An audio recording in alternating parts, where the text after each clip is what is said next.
Rick and Denise Schwab started their day off like any other. Their plans for that day was to work in the garden and run errands. Little did they know that by 6 o'clock that evening, everything but their lives would be taken from them by an EF5 tornado that left the city of Joplin utterly devastated. This is their story. The Schwabs had just sat down for dinner that evening at their home here at 2633 South Byers. And I decided, you know what, I think going to the basement sounds like a pretty good idea. So I got up and I was headed that way and started to go out the back door. And as I was going out the back door, the wind had picked up so much that I couldn't get the back door closed. And there was just debris that was just, I was getting peppered at that point by whatever was in the air. I had no idea, glass, shingles, whatever. And I was getting thrown up against the side of the house as I was going down those steps. Finally got into the basement there, and I tried to shut the door, and at that point, that's when the blast hit. And it threw me across the room. And Denise screamed at me, and she said, "Get back here, get back here." She was laying on a mattress with another mattress laying on top of her, and she tried to get me to get under the mattress with her, but by that point, it was dead on us. We're standing in front of what used to be the Schwab's home, now just shards of glass and broken rock and a riddled foundation. But this foundation, this basement, is where they retreated to in the moments that they thought could be their last. All I could do was get to the back of the basement there and, pray that whatever this thing was, it was going to pass. But as strong as that wind was and what was coming, it was, I really didn't think we were going to make it.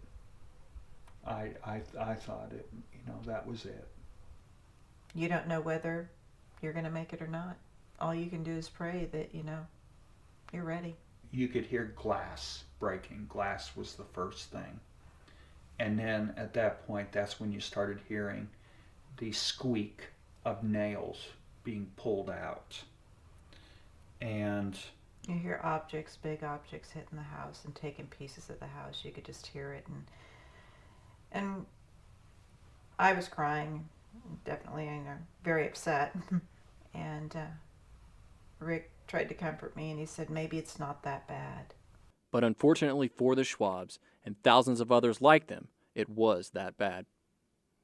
Coming out of the basement and seeing what had happened to our house, I'd walked around the side of the house and looked, and as far as I could see, there was nothing. While the devastation the Schwabs felt over the loss of their home was great, nothing could compare to the grim reality of the 161 Joplin residents that lay lifeless underneath the rubble. Pulling objects off of dismembered bodies. And